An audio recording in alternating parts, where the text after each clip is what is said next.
Choix tactique douteux, effectif bancal, cadre en méforme. Pourquoi Lyon est encore loin du compte pour la qualif en Ligue des Champions?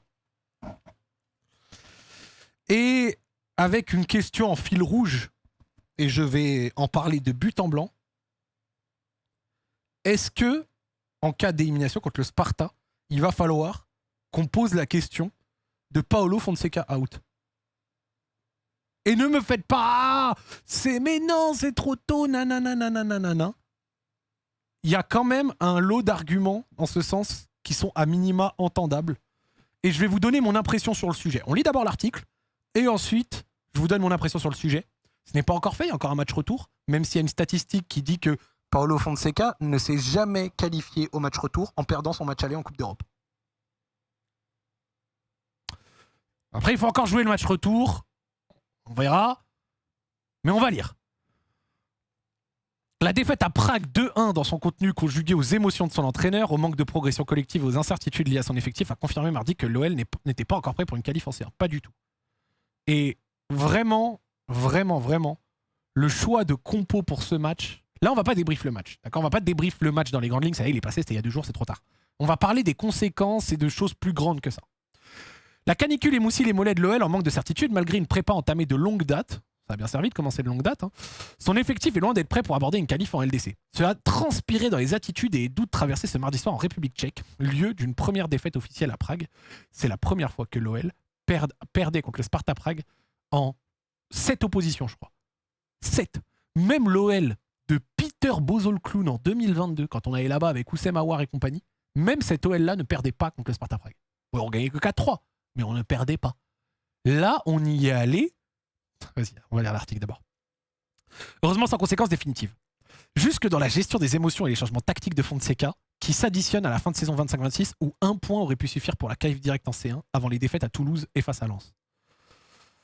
Voire à l'élimination en 8e de finale de C3 les 12 et 19 mars contre le Celta Vigo, ou de manière plus lointaine à celle de Manchester United en quart de finale retour de Ligue Europa. Ça fait mal au cœur d'évoquer des traumas. Lui reste entièrement persuadé d'avoir fait le bon choix d'une défense à 5 au match aller face au Sparta. C'est-à-dire que vraiment c'est trop drôle. Ça a été de la merde, ça n'a pas marché. Et Fonseca, au fond de son cœur, il est persuadé quand même que c'était le bon truc à faire. C'est fascinant le manque de remise en question par moment. Car il estimait ne pas avoir les joueurs extérieurs, Duranville et Boudache, pour résister aux Tchèques sur le terrain. Et ce qui est bien, c'est qu'on a vu qu'avec les choix qu'il a fait, ça a grave résisté aux Tchèques sur le terrain, sur le côté. Hein. Pas du tout. Ne voulait pas jeter en pâture les jeunes et ne pas disposer de suffisamment d'essence pour utiliser Fofana à gauche et Nuama sur toute la rencontre. Ce qui ne sera pas le cas à Dessine, il n'a pas apprécié le comportement de sa ligne défensive, surtout Mata et Kluivert. Et attend que Moussa Niakhaté, de retour de suspension, remette du calme dans l'axe mardi prochain au Groupama Stadium. L'OL ne peut toujours pas compter sur Khalis Mera pour stabiliser sa possession. Soulch et Bidstrup ne seront pas non plus rétablis la semaine prochaine. C'est génial, Bidstrup. Hein. 13 millions d'euros. Le mec vient, joue un demi-match et cartilage du genou. Je crois que cartilage du genou, ça peut aller de 4 à 8 semaines. Hein. C'est génial. Hein. Il manque dans cette équipe un numéro 6 très agressif dans l'axe. Le LOSC a payé beaucoup plus que l'OL pour conserver Nabil Bentaleb libre. Donc à un moment, il était sur Bentaleb. Lyon et ses moyens restreints attendent de se séparer de nombreux joueurs. Seul Mangala est sur un départ imminent, probablement dans les 24 heures. L'article était d'hier, donc ça veut dire qu'on va apprendre sûrement plus sur le départ de Mangala, aujourd'hui ou demain, peu importe. Les décisions sont dictées par l'absence d'offres concrètes, la loi du marché, la reconquête économique. Vendre pour acheter à des tarifs inférieurs à 4 millions n'est pas la meilleure manière nouvelle pour exister au niveau européen. Le recrutement avance doucement. Quoique, on a déjà recruté 7 mecs, hein, quand même, doucement. Mais Félix Bacher, non qualifié, ne jouera pas non plus le 3e tour préliminaire. Et il faudra du temps pour que les nouveaux assimilent les consignes pointilleuses de leur entraîneur. Son système et sa philosophie. Cette cohabitation de joueurs, beaucoup ou pas du tout concernés par le projet de redéveloppement, construit une impasse. Il reste un premier espoir de revanche, celle du capitaine Tolisso qui a manqué son penalty, catastrophique, et qui est une pièce maîtresse de l'efficacité lyonnaise. La montée en puissance de Loïs Openda est une autre menace disponible pour une équipe qui se crée peu et encaisse beaucoup. Un seul but suffira à remettre les deux équipes à égalité face au Sparta avant de voir, à condition de fermer la boutique.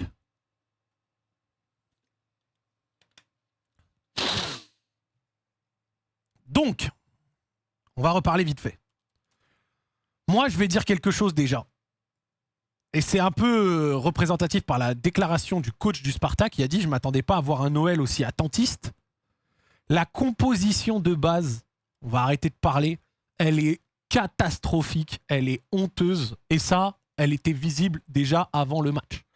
Moi, je pense que Fonseca s'est chié dessus sur la fébrilité défensive qu'il a vue pendant la prépa. Et elle était présente, la fébrilité défensive, notamment le match au Betis où on s'est fait arracher. Donc, au lieu de jouer sur certaines des forces qu'on a, il a essayé de jouer pour contrer les forces du Sparta. Est-ce que ça a fonctionné? Bon, vu les ravages de Alcocer et Mercado sur les côtés qui ont complètement troué Kluivert et Mata, bah non, ça n'a pas marché. Parce que tu ne peux pas improviser un système en quelques jours et une animation brinque-ballante en quelques jours. Les gars, on est allé au... Et avec tout le respect que j'ai pour le Sparta, c'est une bonne équipe. Mais on est allé au Sparta Prague avec un joueur à vocation offensive. Avec un latéral utilisé au milieu, ailier, milieu offensif. Tolisso, qui a un niveau physique et un niveau tout court très inquiétant. Mathis de Carvalho, qui avait joué 6 minutes depuis février en match pro, en match officiel. C'est génial. C'est génial. Hein, et Tessman en défense. Donc, dans sa compo, il y a, donc là si on prend la compo, hein, répartie n'importe comment, hein, mais dans sa compo, il y a 3 latéraux de métier, 4, mais bon, Mata, tu connais, et 4 milieux. Et allez, on va dire que Mata, c'est un DC maintenant, et 2 DC. Le gardien et un petit attaquant. Alors, évidemment, le nombre d'attaquants, ça va plus loin que « Ah, il a mis qu'un attaquant ». Tu peux avoir, si ton animation elle est bien, des joueurs qui ne sont pas des attaquants sur le papier, mais qui, dans l'animation, servent ou jouent comme des attaquants. Et donc, du coup, tu peux quand même être offensif. Mais là, ça a été une catastrophe. Ça a été une catastrophe. Mais je n'ai pas les mots pour dire ce qu'on a vu.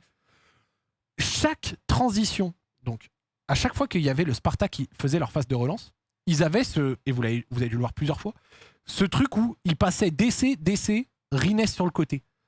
Et c'était à Maitland-Niles de sortir et Mata qui était derrière pour garder Alcocer. Combien de fois Maitland-Niles était en retard sur Rines? Et pareil de l'autre côté, même si sur Romel il a marqué, combien de fois sur le côté de l'autre côté, Ouedraogo était en retard sur Romel? Combien de fois? Pourquoi? Parce que quand tu veux transitionner, donc sur le côté comme ça, donc tu fais une espèce de décalage. Donc ton bloc se déporte sur le côté pour fermer. Il faut que ton joueur de derrière, Mata et Maitland-Niles, soient accordés. Mata s'accorde pour prendre Alcocer, Maitland-Niles pour serrer le porteur de balle, comme ça le porteur de balle, il n'a pas une option évidente devant lui. Et ben ça n'a pas été bien fait. Donc même, pourquoi? Parce qu'on n'a pas joué dans ce système, c'est pas quelque chose qu'on a essayé de préparer pour ce match, ou en tout cas qu'on n'a pas eu le temps de préparer correctement. Et donc du coup ça n'a pas marché. Et après tout ça, Fonseca, il vient et il te dit « Oui, mais c'était le bon système, c'est juste les joueurs ils l'ont pas bien fait. » Mais c'est trop facile de se décharger sur les joueurs. Les joueurs, ils ont été mauvais. Hein. Attention, hein. Tolisso, capitaine, il a été horrible. Tolisso a été horrible. Son penalty, même moi, Zach Nani, 907 kilos sur la balance 11 All-Star fait pitié. Même moi, je vois que le pied de Tolisso sur le penalty, il est trop loin du ballon. Et donc, du coup, il tire sur la lune. Catastrophique. Mais la tenue de ballon, les sorties de balle, continuer à jouer court de cette manière, devant Grave comme ça, de manière risquée, devant le pressing du Sparta, c'était dur. Les mecs ne savaient pas comment se placer et surtout ne savaient pas à qui donner. Et puis défensivement, comme on l'a dit, on s'est fait arracher sur les côtés avec Clinton Mata qui maintenant, et je dis ça sans manquer de respect à l'homme, au joueur, mais qui maintenant n'a plus du tout le niveau. Déjà l'année dernière, je vous disais que pour moi, il avait plus de niveau et surtout qu'il était moins bon que la saison d'avant.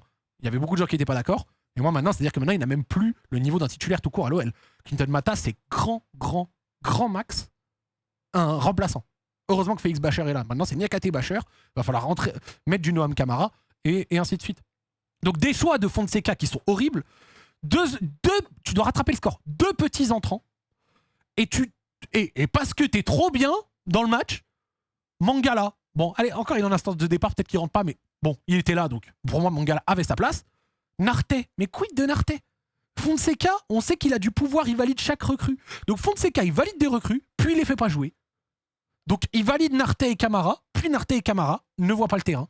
Il valide Duranville et Boudache, mais Duranville et Boudache, ils sont trop jeunes, ils peuvent pas jouer. Donc, ok, peut-être ils sont pas titus, et encore, parce qu'ils ont enchaîné une titularisation sur toute la prépa. C'était physiquement peut-être ceux qui étaient le plus prêts à être dans un match de ce ton-là. Mais Duranville et Boudache, pourquoi ils ne jouent pas? Pourquoi ils ne rentrent pas? Humbert, pourquoi il rentre pas? Alors Humbert, il a été mauvais contre le Betis. Mais pourquoi au moins il ne rentre pas à la fin? Tenter un truc. Il vient te dire que Julien Duranville n'a pas l'expérience pour ce genre de match. Il a joué plus de matchs de C1 que 80% de cet effectif. Donc, on revient à maintenant une question centrale pour moi. Est-ce que il va finir par falloir parler de Fonseca en danger? Bah oui, évidemment. Et moi, je dis ça en tant que mec qui respecte et qui a déjà été élogieux sur son travail. Mais les gars, on a 4 victoires sur les 16 derniers matchs. Dans les 16 derniers matchs, il y a l'élimination contre le Celta Vigo, il y a le choc de la fin de saison en Ligue 1, il y a la prépa dégueulasse, et il y a le match aller contre le Sparta. Il va peut-être du coup y avoir le match retour. Donc ça veut dire que sur 16 matchs, 17 matchs potentiellement, tu te fais éliminer d'Europa, tu rates la qualif directe en C1, et tu te fais éliminer au 3e tour par le Sparta. Mais on est où? Il y a un truc qui me dérange avec Paulo Fonseca dans ce club, tout en étant respectueux du travail et tout ça, il n'y a aucun problème. Et moi, il y a un truc qui me dérange, c'est à quel point, genre, il est au-dessus de la mêlée. Genre, t'as l'impression que ses choix, ses trucs, genre, on peut pas en parler. Son avenir et tout, il est, on va dire, t'as l'impression immune. Genre, comme s'il avait les pleins pouvoirs. En fait, c'est ça que j'essaye de dire. J'essaye de réfléchir à comment je peux le dire, mais comme s'il avait les pleins pouvoirs. Banal. Genre, surtout, comme si, en fait, comme s'il nous faisait la charité d'être là. Comme si... et il a fait des bonnes choses, hein. D'ailleurs, Charlie dans le chat, il faut reconnaître qu'il a fait des bonnes choses sur la globalité, mais les gros matchs misère, et je suis d'accord. Et encore, on a gagné des gros matchs. On a gagné au Parc, on a gagné contre Rennes, là, en fin de saison, on les avait fumés. Mais... comme si c'était Lucho Enrique au PSG. Mais Lucho Enrique au PSG, il a fait des trucs de dingue pour avoir ce statut-là. Mais Fonseca, lui, il a chez nous. Il a ça chez nous. Alors que, dans un monde normal, après avoir été suspendu pendant 8 mois pour un tête-tête avec un arbitre, mais il devrait faire profil bas. Non, chez nous, il vient, il bombe le torse, aucune remise en question, c'était le bon système, c'est machin et tout. Mais on est où? On est où? Il est sous plein pouvoir total. Comme, ouais, Kaka, il a dit dans le chat comme s'il nous faisait le plaisir d'être là. Exactement. Comme s'il nous faisait le plaisir d'être là. Mais frérot, tu es là avec un objectif, un but, et moi, sa manière, à des moments, de faire passer des messages à la direction selon ses choix sportifs, oh, mais moi, il y a un truc déjà que je comprends pas. L'année dernière, Morton joue numéro 6, et à côté de Morton, il y a Tessman. Donc Morton et Tessman qui fait un peu le chien de garde, le stabilisateur, avec plus ou moins de réussite par moment. Cette saison, il veut un autre profil que Tessman, parce que Tessman, il y a mieux à faire. Donc on va chercher Bidstrup, 10 millions, 13 millions. Donc Bidstrup, c'est un milieu, normalement, avec de la technique, côté chien fou, attitude défensive, etc. D'accord. Sauf que Fonseca, après avoir validé Bidstrup, qu'est-ce qu'il nous fait? Eh ben, il veut plus mettre Morton en 6, il te le monte d'un cran, et Bidstrup, il a le genou en merde, et donc du coup, à côté, il veut un nouveau numéro 6. Mais Bidstrup est venu pourquoi alors? Pourquoi faire? Ton propre joueur, Tyler Morton, dit dans la presse qu'il préfère jouer numéro 6. Et tu le fous numéro 6, et Bidstrup autour, qui est censé être ce chien fou, ce genre peut-être, toute proportion gardée, de Jorginho Kanté, tu vois, à Chelsea. Jorginho qui était devant la défense et Kanté qui fait le taf autour. Non, Morton qui était devant la défense et Tessman qui le couvrait. Et ben donc du coup, Morton devant la défense, Bidstrup autour. Et là, on est en train de... Et donc du coup, après, on discute de quel autre profil pourrait être soit un 3e milieu dans un 4-3-3, soit pour aller en concurrence avec Tolisso. Donc, pour être en concurrence avec Tolisso, Khalis Mera, Noah Narté, des trucs comme ça. Mais non. Non. Il est jamais content. C'est jamais assez. J'avais dit il y a quelques jours, Fonseca, il risque de m'inquiéter pour cette saison, mais là, il m'a fallu un match pour comprendre que ça y est. Je dis pas que je descends du train ou quoi que ce soit, mais si on est éliminé contre le Sparta Prague, j'espère bien que la question de son avenir sera évoquée chez les dirigeants. De toute façon, on va parler sérieux. Évidemment que les dirigeants ne le vireront pas si on se fait éliminer par le Sparta. Parce que je pense qu'ils n'auront pas les couilles, tout simplement. Et qu'ils lui laisseront au moins le début de saison. Mais, les gars, quand en une vingtaine de matchs, tu perds une qualif directe de C1, un éventuel aller-retour contre le Sparta Prague et un match aller-retour contre le Celta, encore heureux. Encore heureux. Et là, moi, je vais encore aller plus loin. Moi, s'il saute contre le Sparta, Et là, je sais que personne va être d'accord, il n'y a pas de souci. Moi, si on saute contre le Sparta, je prendrais l'argent qui était prévu pour un latéral droit pour virer Fonseca. Et je suis sérieux. Je la vois venir en 1000 le début de saison de merde à chier si on sort contre le Sparta. Mais je le vois venir en 1000 l'espèce de bousin, d'aigreur, de non-fonctionnalité, et de problèmes. Mais vraiment, vraiment.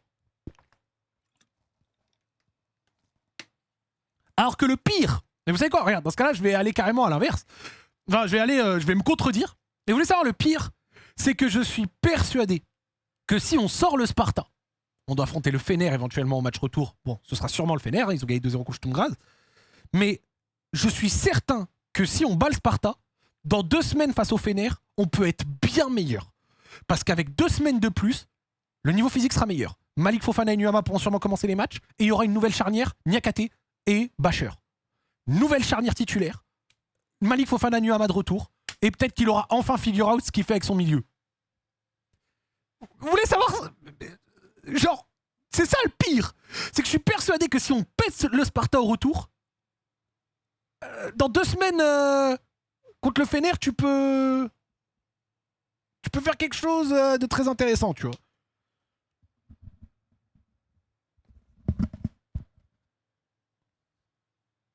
Vraiment, Skriniar et Natanake face à Loïs Openda, je veux voir ce truc.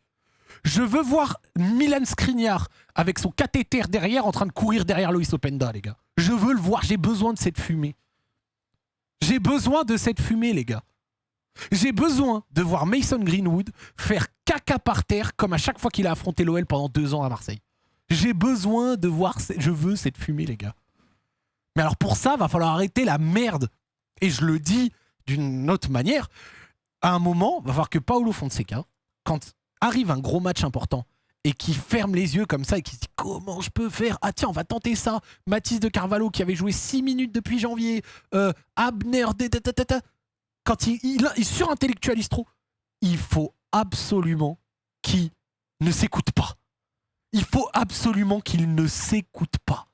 Genre qu'il trouve un truc au fond de chez lui. Ah, je m'écoute pas! Qui pose un 4-2-3-1 classique et force.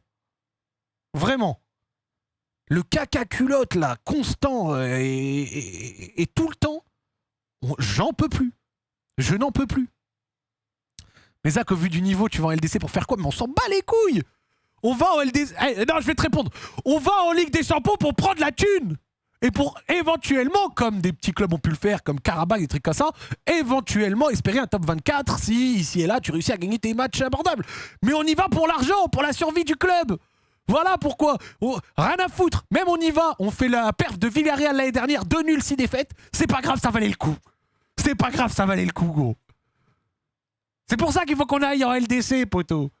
C'est pas grave. Bon, c'est toujours mieux si on gagne des matchs, évidemment, tu connais. Mais on veut juste les 50 millions, là, gros. C'est tout ce qu'on veut, gros. Bordel. Donc la stat de Paulo Fonseca ne s'est jamais qualifié après avoir perdu un match aller. J'ai hâte de voir si on va réussir à renverser ça. J'espère de tout mon cœur que oui. Et si il se fait sauter, bah, je suis sérieux que la question de son avenir doit se poser. Obligatoirement, elle doit se poser. Ce serait une anomalie totale qu'elle ne se pose pas. Ce serait une anomalie totale qu'elle ne se pose pas. Tu peux pas, en moins de 20 matchs, et désolé de me répéter, te faire péter par le Celta Vigo aller-retour, choke la qualif directe alors que t'étais 3ème à la 32e journée, faire une prépa dégueulasse et te faire éliminer par le Sparta et on parle pas de ton avenir. Quoi? Ça veut dire que son message il passe plus en fait. Ça veut dire que ses choix, c'est bizarre. Ça veut dire que ce qu'il fait avec les recrues ne marche pas. Et après, je dis ça. Il a magnifié les recrues de l'année dernière. Il est capable de le faire, on le sait. C'est juste que depuis janvier... Waouh! Vous êtes tellement dur avec Fonseca? Non. Non. Je vais te dire l'inverse. Je suis pas dur avec lui. Je suis juste. Et c'est parce que j'estime que c'est un grand coach que je suis exigeant avec lui. Et que donc du coup, quand tu fais 4 victoires en 16 matchs et que tu rates autant d'échéances importantes d'affilée, Encore heureux qu'on parle de ta tête. Encore heureux, c'est normal. C'est parce que t'es un grand coach qu'on te demande ça. Voilà. Tweet Molina sur Malik. Alors, j'arrive pas à me connecter à Twitter. Je suis déconnecté de Twitter et genre ça m'envoie et je reçois pas le SMS qui me permet de me reconnecter, donc je peux même pas voir le tweet, les gars. Donc voilà. Je peux pas voir. Je suis privé de Twitter, les gars. Hop. Alors, Rock Nation essaie de placer Malik Fofana à Leipzig maintenant pour faire le jeu des chaises musicales, mais surtout pour éviter de payer trop d'indemnités à la société Maxidel, qu'un va devoir payer pour ce qui s'est passé dans le deal Diomandé. Comment faire? Faire baisser les commissions du transfert de Diomandé et compenser avec un autre deal, comme ça en cas de procédure juridique et de sanction, l'amende à donner aux anciens agents de Diomandé sera plus faible. Ok, Malik Fofana à Leipzig. Bon, je serais pas ravi, hein, mais de toute façon, on le sait qu'il va falloir minimum une autre grosse vente. Pour l'instant, c'est prévu pour être Pavel Soulch dans les 25 millions. Le truc, c'est qu'à l'OL, tout le monde est à vendre. Donc, s'il y a une offre correcte qui vient pour Malik Fofana, genre 30 millions, je pense pas que. Je serais très étonné qu'on résiste, entre guillemets. Mais perdre et Fofana et Bastardo, ça ferait mal au cœur. Il faudrait recruter un autre ailier gauche. Mais bon, écoute, on verra.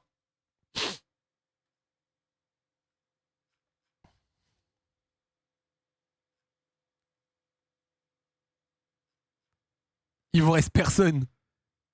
Il ne reste pas grand monde, non.